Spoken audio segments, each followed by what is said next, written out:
Most people spend their entire lives believing intelligence is about knowledge. They collect information.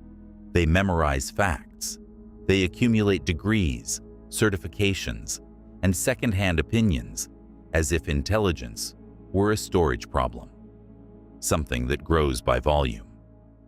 They assume the mind that holds the most data is the mind that wins. But reality does not operate like a library. It operates like a system of incentives, pressures, and hidden psychological mechanisms that rarely match what people say they believe. The individuals who quietly dominate rooms, influence decisions without being noticed, anticipate betrayal before it happens, and consistently stay several moves ahead are not always the most educated people in the room. They are usually the most observant. They understand something most people actively avoid confronting. Human beings are not primarily rational. They are reactive organisms, guided by emotional gravity. Fear pulls behavior in one direction. Desire pulls it in another. Status pressure reshapes judgment. Insecurity distorts perception. And beneath all of that, there are motives people themselves cannot fully articulate. The world does not reward innocence. It rewards pattern recognition. And here is the uncomfortable turning point. The moment you stop interpreting people as they present themselves and start interpreting them as systems of incentives and emotional triggers, your perception of reality shifts permanently.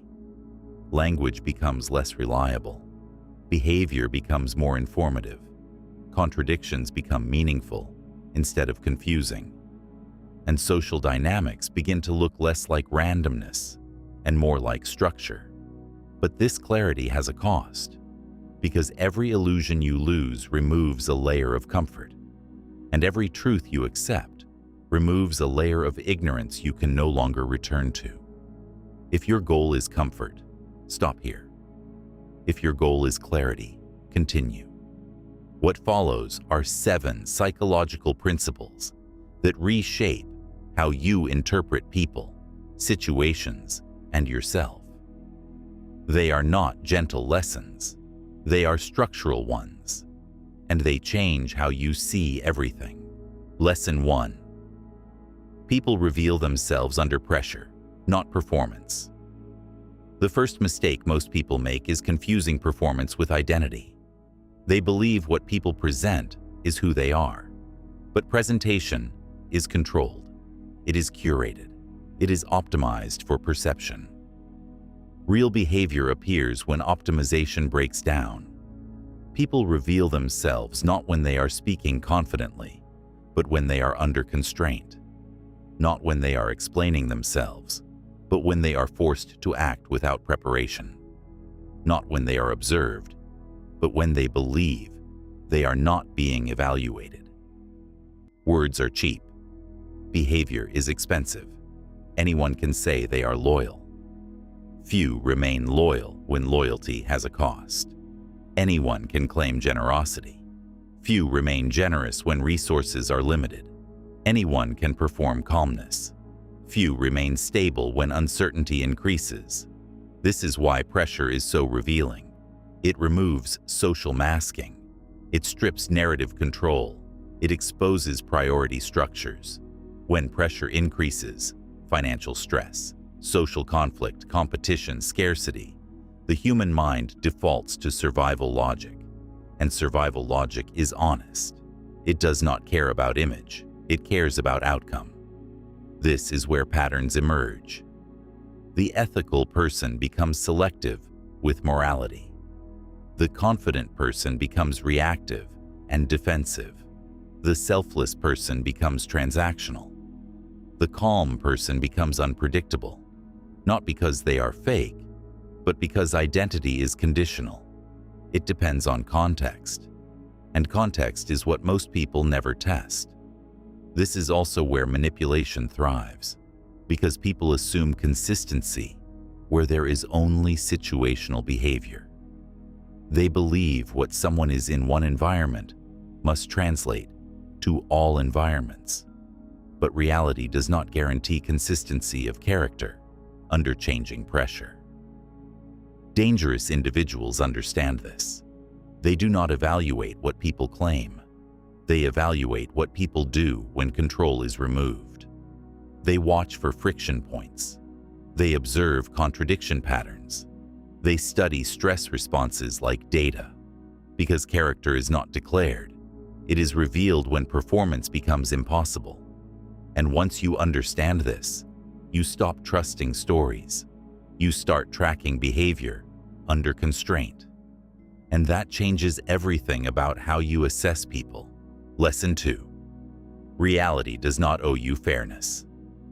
Most psychological suffering is not caused by events. It is caused by expectations. Human beings build internal models of how reality should behave. They assume effort should be rewarded. Honesty should be reciprocated. Good intent should produce good outcomes. But reality does not operate on moral accounting. It operates on consequence. This is one of the most destabilizing realizations a person can have, because it breaks the illusion of emotional fairness. You can do everything correctly and still experience loss. You can act with integrity and still be exploited. You can make rational decisions and still encounter irrational outcomes. Most people interpret this as injustice, but it is actually structure. Reality is not a moral system. It is a causal system, and causality does not care about emotional interpretation. The strongest psychological shift occurs when a person separates preference from observation. Preference says, "This should not have happened."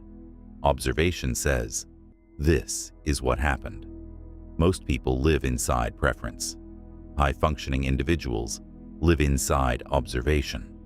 This distinction creates emotional resilience because it removes internal conflict with external reality. Instead of arguing with events, they analyze them. Instead of resisting outcomes, they extract information from them. Instead of asking, "Why me?" they ask, "What pattern produced this result?" This is not emotional coldness. It is operational clarity. And clarity eliminates wasted energy. Because emotional resistance is expensive. It drains attention. It distorts interpretation. It delays adaptation. Meanwhile, acceptance of reality allows immediate recalibration. The world becomes navigable instead of personal. And when reality is no longer treated as something that must validate emotion, manipulation becomes significantly harder. Because disappointment only works as leverage when expectations are rigid. When expectations are flexible, leverage collapses. This is why adaptable minds are difficult to destabilize. They do not fight reality. They move with it. Lesson 3. People are driven by forces they do not see. Human behavior is rarely as conscious as it appears. People believe they are making deliberate choices, but many of those choices are downstream expressions of unconscious forces. Fear disguised as logic, insecurity disguised as opinion, desire disguised as principle. The human mind is not a transparent system. It is layered, and most people only operate on the surface layer. Below that surface lies what psychology often refers to as the shadow, the collection of impulses, suppressed emotions, unresolved conflicts, and hidden motivations that shape behavior without explicit awareness. A person may believe they are arguing about logic, but the underlying driver is status. A person may believe they are acting out of kindness, but the underlying driver is validation.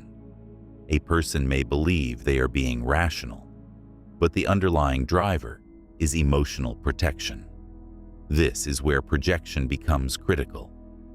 As described in Analytical Psychology by Carl Jung, individuals often externalize internal conflict by attributing it to others. What they cannot acknowledge in themselves, they detect and condemn in someone else. This produces predictable patterns. The controlling person sees others as chaotic. The insecure person sees others as threatening. The dishonest person becomes obsessed with dishonesty in others. This is not hypocrisy in the moral sense. It is psychological displacement. And once you understand this mechanism, conflict becomes easier to decode. Arguments are rarely about what they appear to be about. They are often about internal tension, externalizing itself through interaction. This is why surface-level reasoning often fails in real disputes.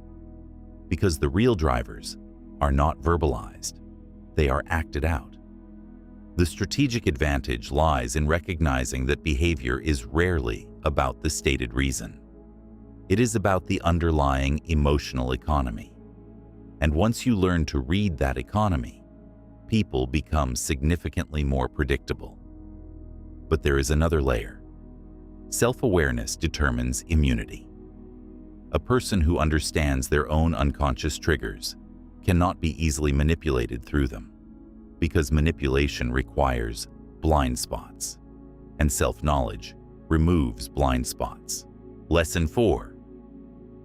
Emotional control is a form of power. Power is often misunderstood as intensity, but intensity is unstable. Real power is controlled response under pressure. When emotional activation increases, cognitive bandwidth decreases, attention narrows, interpretation becomes biased, reaction replaces analysis. This is the moment most people lose strategic control. They argue, they justify, they escalate, they attempt to regain emotional equilibrium through external action. But in doing so, they reveal internal instability. Meanwhile, the individual who remains calm gains informational advantage. They observe without distortion. They track behavior without emotional interference. They identify patterns while others are still reacting. This asymmetry is the foundation of many social outcomes. Not force, not dominance, but timing and clarity. Historical strategic thinkers, including Sun Tzu, emphasized a principle that translates clearly into psychology. Victory is often decided before visible conflict begins, because whoever controls emotional tempo often controls decision structure. Emotionally reactive individuals are easy to guide, not because they are weak, but because their attention is unstable. Their decisions shift with stimulus. Their perception changes with provocation. Their priorities fluctuate with emotional input. This is why manipulation rarely begins with logic. It begins with emotional disruption. Once emotional stability is compromised, cognitive independence weakens. Then suggestions become easier to implant. Choices become easier to shape. Direction becomes easier to influence. In contrast, emotional control creates autonomy. Not suppression of feeling, but separation between feeling and action. A person can experience anger without becoming anger, fear without becoming fear, pressure without collapsing into reaction. This separation is what creates sovereignty over behavior, because response becomes chosen, not triggered. And that distinction is what defines strategic intelligence in human interaction. Lesson 5. Access to you is a privilege, not a default. Modern environments reward openness. Availability is treated as virtue. Access is treated as social expectation. But psychologically, unrestricted access is one of the fastest ways to degrade focus, identity, and direction. Every interaction has cost, not always visible, but always real. Attention is finite.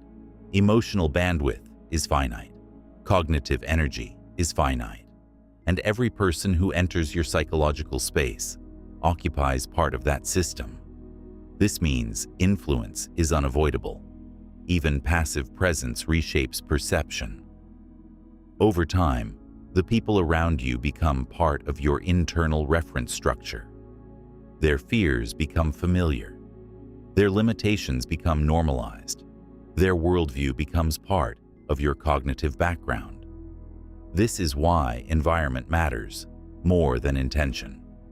You do not simply choose ideas, you absorb them, which means proximity becomes a form of programming. Some individuals elevate your thinking, others dilute it. Some sharpen perception, others distort it. The difference is rarely immediate. It accumulates, slowly. Which is why strategic individuals do not evaluate relationships based on history alone. They evaluate based on directional impact. Does this person expand clarity or reduce it? Does this connection strengthen focus or fragment it? Does this interaction increase capability or drain it? Boundaries are not rejection. They are filtering systems. They protect cognitive direction from unnecessary interference. Because not every voice deserves influence. Not every presence deserves access. And not every relationship deserves continuity. The most important resource is not time. It is attention allocation. And whoever controls attention indirectly influences trajectory. Lesson 6. The highest form of intelligence is information control, not information consumption. Most people misunderstand intelligence as accumulation. They believe the person who reads the most, watches the most, studies the most, and knows the most is automatically the most capable. But in real systems, social, economic, psychological, raw information has almost no value unless it is filtered, prioritized, and timed correctly. Unprocessed information creates noise, and noise is indistinguishable from insight until it is too late. The mind of an average person is saturated with inputs, opinions disguised as facts, updates disguised as urgency, entertainment disguised as learning, and emotional reactions disguised as understanding. They are constantly informed, but rarely oriented.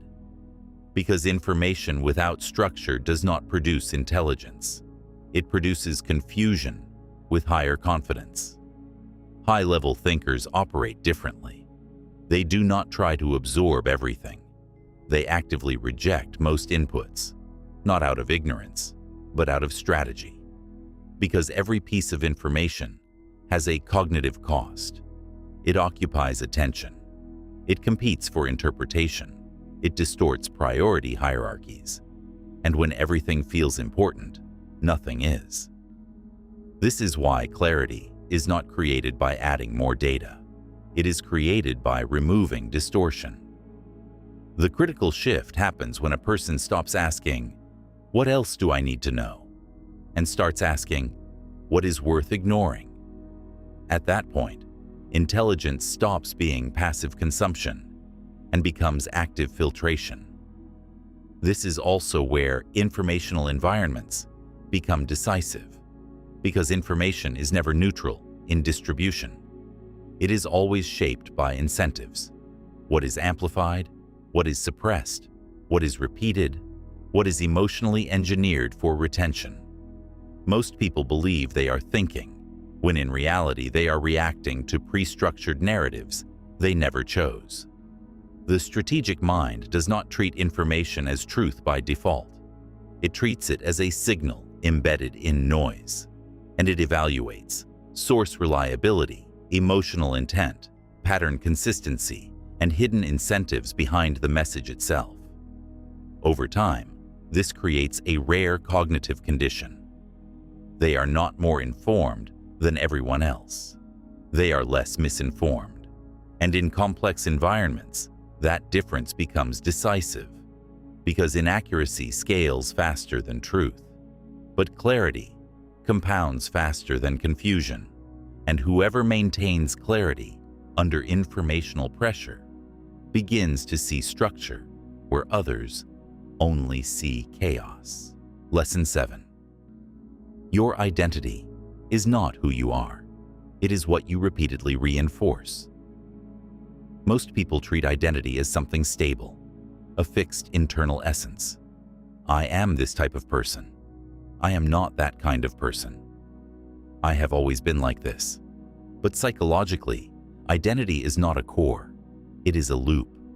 It is the sum of repeated behaviors that became familiar enough to feel permanent. Every action you repeat reinforces a prediction about yourself, and every prediction strengthens the probability of repeating the action again.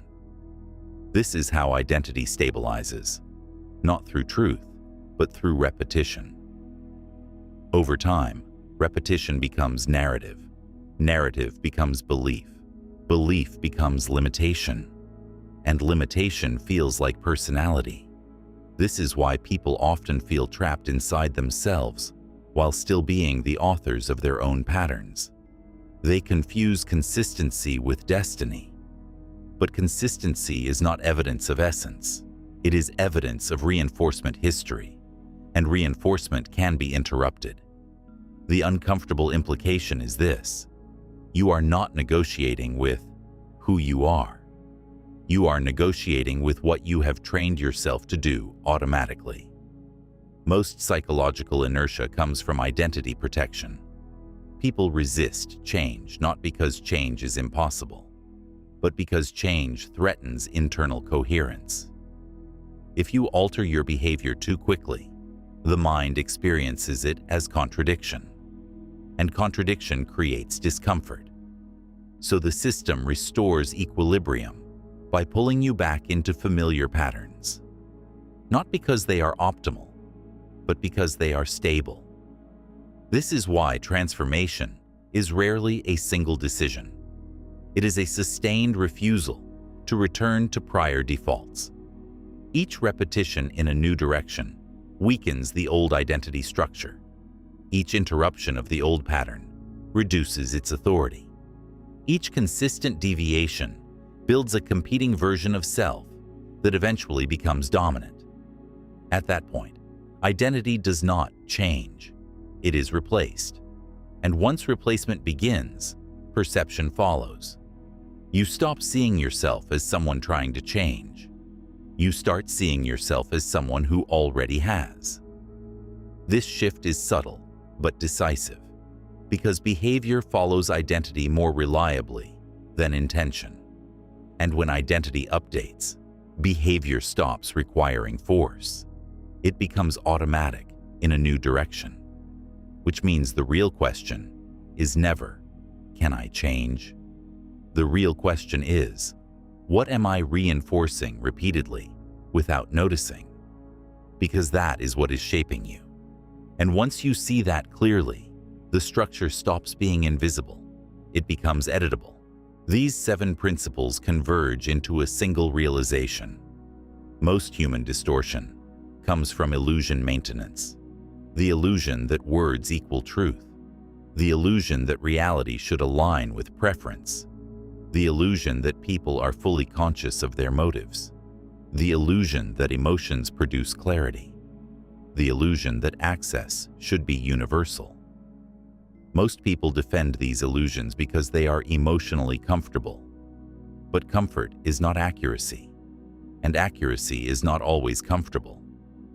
The destruction of illusion creates something most people never experience in full: clarity without distortion. Clarity changes how you interpret behavior. Clarity changes how you interpret conflict. Clarity changes how you interpret yourself. And once clarity stabilizes, emotional manipulation loses effectiveness, because it depends on confusion, not awareness. This is the dividing line between reactive thinking and strategic thinking. Reactive thinking seeks comfort. Strategic thinking seeks structure. And structure does not bend to belief. It reveals how systems actually operate. The world does not become simpler when you understand it. It becomes more precise. And precision changes everything. Because once you see patterns instead of randomness, incentives instead of intentions, and behavior instead of words, you stop participating in illusions. And once you stop participating in illusions, you cannot return to them.